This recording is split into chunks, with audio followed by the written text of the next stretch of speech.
Hello, and welcome to the last recorded lecture of History 72B in spring quarter 2023. The generations from the boomers on were born into the Cold War. The young adults of the 1980s had a sort of fatalism from having always existed under the threat of nuclear destruction. Whereas their parents hoped for peace and prosperity, the generation that came of age in the late 1970s to the 1980s still had signs around for nuclear shelters, but they also knew that those would be useless.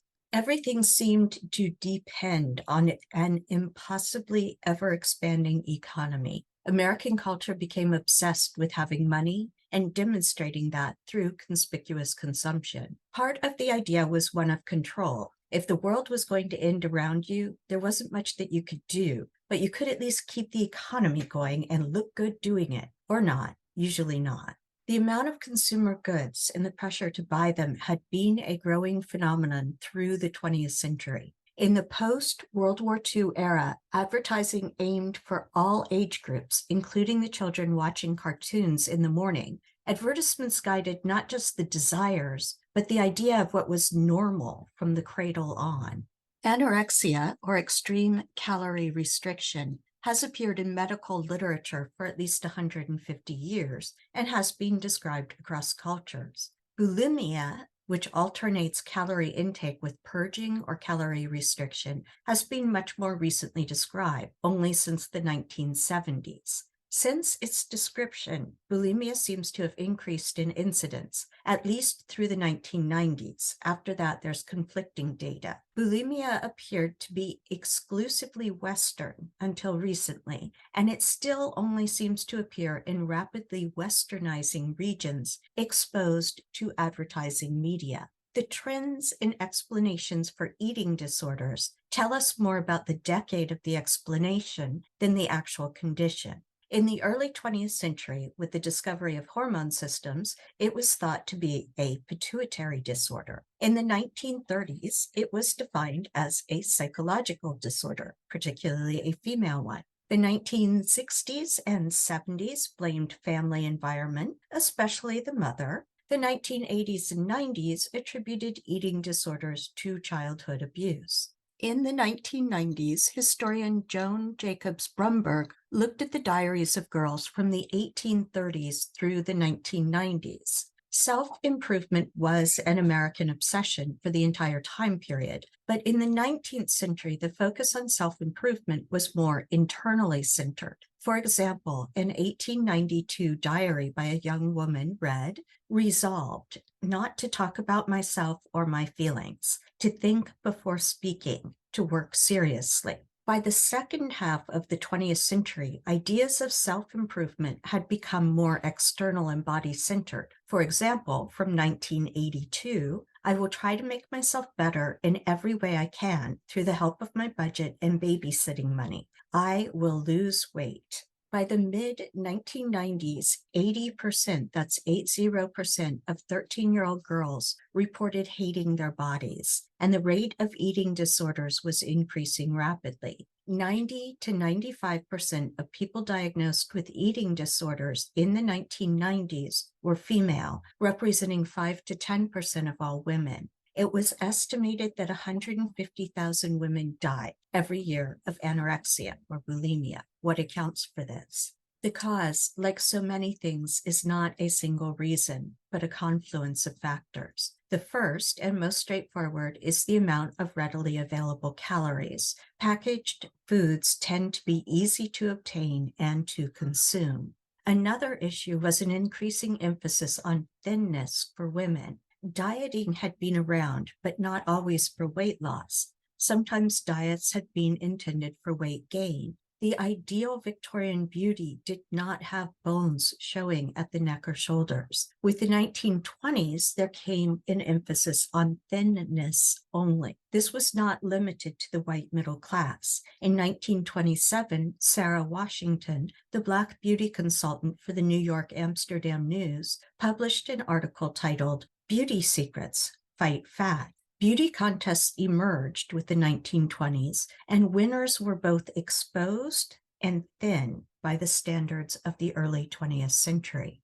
Also, by the 1920s, mass-produced clothing was ready-made in standardized sizes, no longer fitted to the individual, and with that came an emphasis on the standardization of women's bodies. The 1920s also saw a bombardment of media and advertising aimed at women as consumers or using women to sell products, or both. In the late 19th century, advertisements were mainly text, but from the 1920s, images became more prominent and stylized.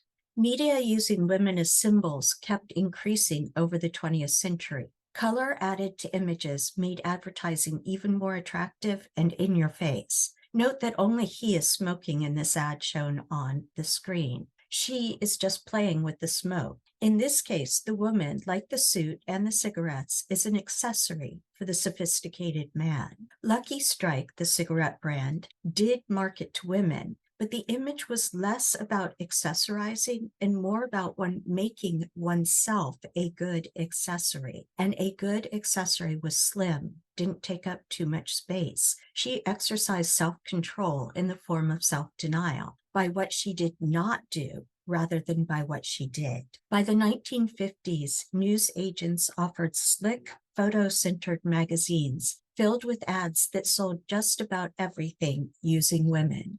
Even in ads aimed at women, it became less about whether the woman would like the product, but whether men would like the woman who used the product. If you took a drive on the Great American Highway, you would be confronted with larger-than-life but still thin women on billboards. In the 1960s and into the 1970s, Twiggy, so nicknamed because she was stick-thin, became an icon. You would think that there were limits on how thin bodies could be expected to get, but by the late 1980s, the emphasis on thin was so pronounced that magazines and advertisers would airbrush already thin women to make them appear thinner. And you could tell this one is airbrushed. On this one, you can actually see the before and after. They've cut off anything that looks like it's not right down to the bone and probably part of the bone as well, and made her breasts look larger. Entire advertising campaigns in the 1980s decided that women's faces were irrelevant to selling anything. Women's body parts became symbols independent of any character the woman might have, no expression necessary. Movies and movie posters were notorious for cropping out anything suggesting a full human being if it were female. At one point, I followed a site called the Headless Women of Hollywood that posted these, like the poster shown, whenever they came out, which was basically weekly, if not daily. Even films that claimed to be progressive and woman-centered only centered parts of women in their advertising. Men got to have heads and faces. Even monsters got to have heads. And these ads used women who were already thin and airbrushed them to be even more thin. Folds of skin anywhere on the body were not allowed. The thin message was ubiquitous and inescapable in the 1980s and into the 1990s. Models were expected to display a visible thigh gap when their knees were close together.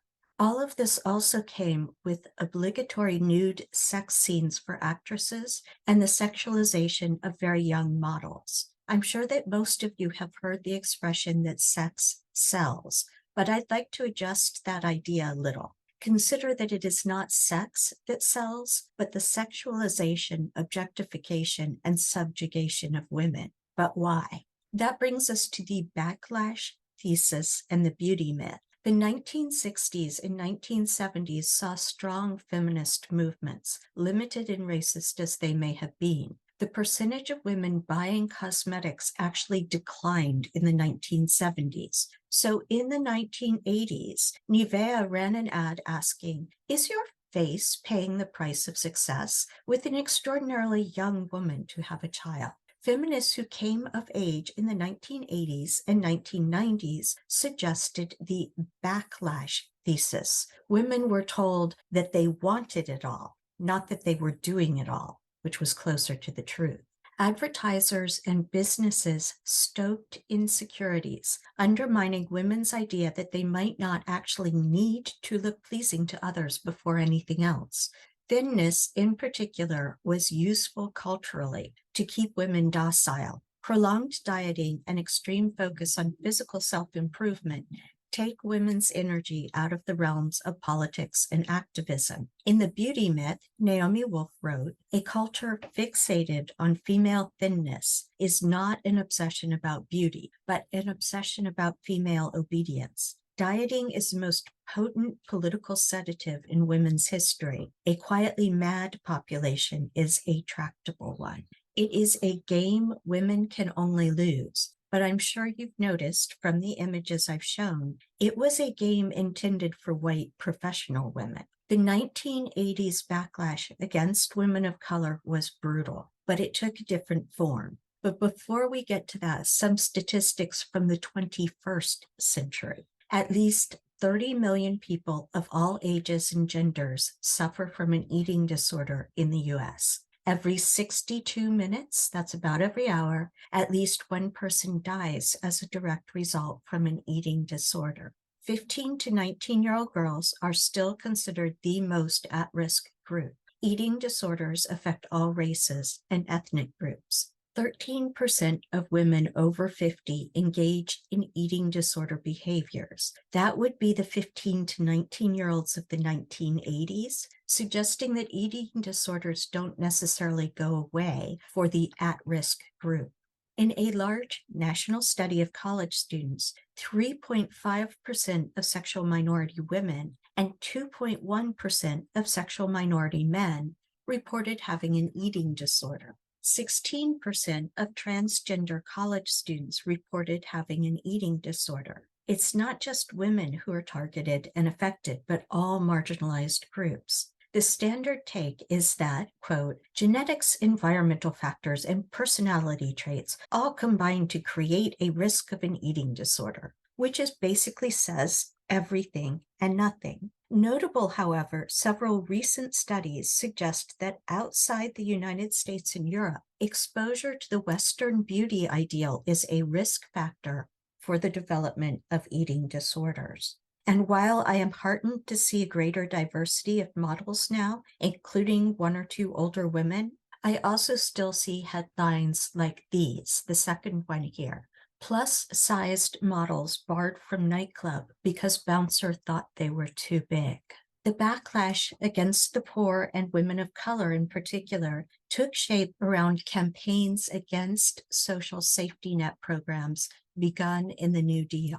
You may recall from Brenda's story in the Wake Up Little Susie lecture that in the late 1950s, Brenda registered for Aid to Dependent Children, or ADC. This was a New Deal program, and like so much supportive legislation, lawmakers had white women in mind when they wrote it, as if other American women somehow did not exist. Remember that the New Deal was a set of programs meant to end the Great Depression and ease the pain among newly poor white folks. The ADC, Aid to Dependent Children, was written with white women in mind whose husbands could not work, had abandoned them, or were dead. In other words, the image was one of virtuous widows and orphans, not actual poor people. In the 1930s and early 1940s, poor Black women were often rejected for ADC benefits when they applied for them. And when they did receive them, the conditions required were far more severe and the aid less reliable than for white people. In the South, officials would do things like cut off aid to Black women during cotton picking season, forcing these women to either take children with them while working or leave the children alone. If you took 72A, the first half American women in gender history with me, then you know that denying family security and respect and then using lack of a particular family structure as an excuse for abuse was one of the strategies of American enslavement. This lived on well after emancipation. The assumption of lawmakers was that white women should not work outside the home, but that Black women should. This went along with the attitude of affluent whites that Black women could not be true women and that the Black family was irrelevant. I will just comment again that poor women worked, full stop. In the late 1940s and early 1950s, a combination of Great Migration movement out of the South and civil rights activism, meant that more urban Black people were applying for and being granted aid. Although, as we saw in Brenda's case, this was still not easy and only grudgingly given. Although the majority of those receiving poverty assistance were then and are today white, the word welfare replaced aid to children, and when white people thought about welfare, they thought of urban populations of color. A backlash began to form among middle-class and affluent white people against all aid programs, like food stamps. Life magazine ran scare stories about Black people migrating from the South just to live on welfare assistance. These were untrue, of course. As the 1950s progressed, declining industrial towns like Detroit blamed Black welfare recipients for the city's problems and implemented new restrictions on welfare benefits. The sense of contempt for and the idea of punishing welfare recipients became woven into the fabric of public aid programs. Black women in particular fought hard to change how affluent Americans understood aid to the poor and, in fact, the lives of the poor. Instead of aid being considered a necessary evil, these women maintained that aid should be a guaranteed right, more expansive and far less punitive to the people who needed it. They contended that poverty doesn't make people not people anymore, and it should not be treated as a crime. Johnny Tillman, whom you see on the screen, one of the women working for both aid reform and a change in perceptions of poverty, said, "I'm a woman. I'm a Black woman, I'm a poor woman, I'm a fat woman, I'm a middle-aged woman, and I'm on welfare. In this country, if you're any one of these things, you count less as a human being. If you're all of those things, you don't count at all." Tillman had moved to Los Angeles in 1959. She applied for welfare when she became too ill to keep working. She felt humiliated when a welfare caseworker showed up at her home and went through all of her belongings. The caseworker was looking for evidence of unreported income or of a man in the home, either of which would have meant the cancellation of all welfare assistance. Tillman began organizing other women in the Watts Housing Project to demand better treatment from caseworkers. Tillman turned out to be one of many women marching, suing, and staging sit-ins at local welfare offices, not only for assistance, but for the simple dignity of being addressed using Miss or Mrs. rather than by their first name alone, and for the right to move without losing assistance. By the mid-1960s, these disparate welfare rights groups formed a more coherent, organized movement. Similar to the story of suffrage, we tend to hear about middle-class white feminism as if considering any other vectors of marginalization at the same time as that of sex somehow cancels out the women's rights part. For many, many women, poverty was, and is, for that matter, a feminist issue. We've considered that reproductive control means the decision of if and when to have children, as well as when not to have them. Birth control access was limited for poor women, but at the same time, some welfare mothers were forcibly sterilized to keep them from having more children. Welfare rights organizers called for the respect other women got. They called for universal income. They pointed out that poor mothers should have the same means to raise and bond with their children, whether they worked or were looking for work. The welfare rights movement met with resistance from the increasingly reactionary politics of the U.S. as the 1970s came to an end. Even would-be allies felt uneasy linking themselves to welfare rights. White feminists and middle-class liberals didn't really understand the perspective of poor mothers, and the welfare rights brand of feminism centered on autonomy and self-determination for poor Black mothers rejected the masculine posture of the Black Power movement. Meanwhile, right-leaning and hard-right politicians stoked resentment among working-class whites by suggesting that the life Black women on welfare led was luxurious and undeserved. The right went looking for someone to serve as an example of welfare dishonesty. And since there will be someone culpable in every large group of people, they found one, a professional con artist named Linda Taylor. Linda Taylor was not living a luxurious life, but she did at one point drive a Cadillac. She also was not just a welfare fraud. She was an accomplished lifetime con artist from Chicago's South Side who was active in crime from kidnapping to potentially murder. Nonetheless, out of all of that, the press chose to dub her the welfare queen. Linda Taylor was also a chameleon who variously identified as Filipina, Latina, white, and Black. But once Reagan, the press, and the right wing found her and linked her to welfare fraud, she was always referred to as Black. In fact, the assumption, despite the fact that most welfare recipients were white, that Black people were somehow getting something for nothing was so easy to push through. Reagan would just say, Cadillac driving welfare queen from Chicago, and trust that in the national backlash against civil rights, his audience would visualize a Black woman.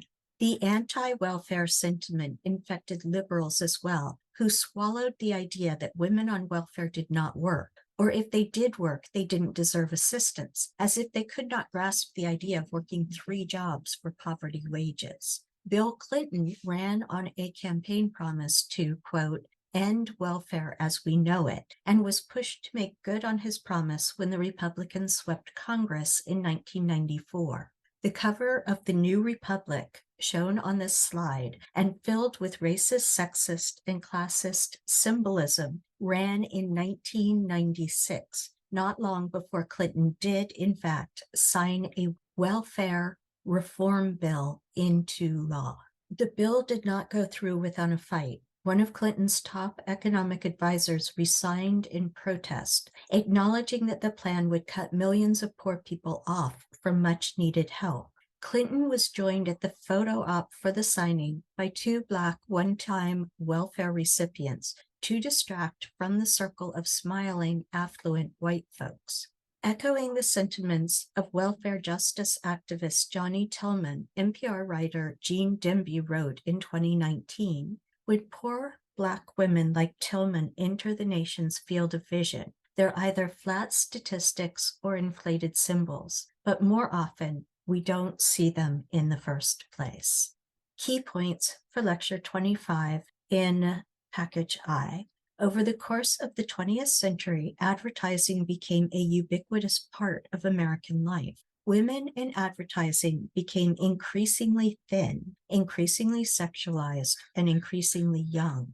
The Backlash thesis suggests that the emphasis on ultra-thinness served as a way to disempower increasing numbers of professional women. Thinness and youth replaced the cult of domesticity as the impossible to realize ideal. The incidence of eating disorders increased among all groups over the 20th century. Aid to Dependent Children, or ADC, was a New Deal program aimed at mothers raising children alone. ADC was created by legislators envisioning white widows and orphans. As more women of color took advantage of the program, although still in the minority, affluent whites stopped viewing social safety nets as aid and began to cast them as undeserved welfare entitlements. Aid programs became more punitive than supportive as part of an affluent white backlash against the gains of civil rights movements. This backlash spread among both the political right and left, penalizing all women for poverty. Politicians turned to the trope of the dishonest welfare queen to gain popular support for cutting off aid programs to the working poor. Poverty, like labor injustice and racial inequality, is a women's rights issue. Short-coded today, I bring you the aesthetic of my youth. These are supermodels of the 80s.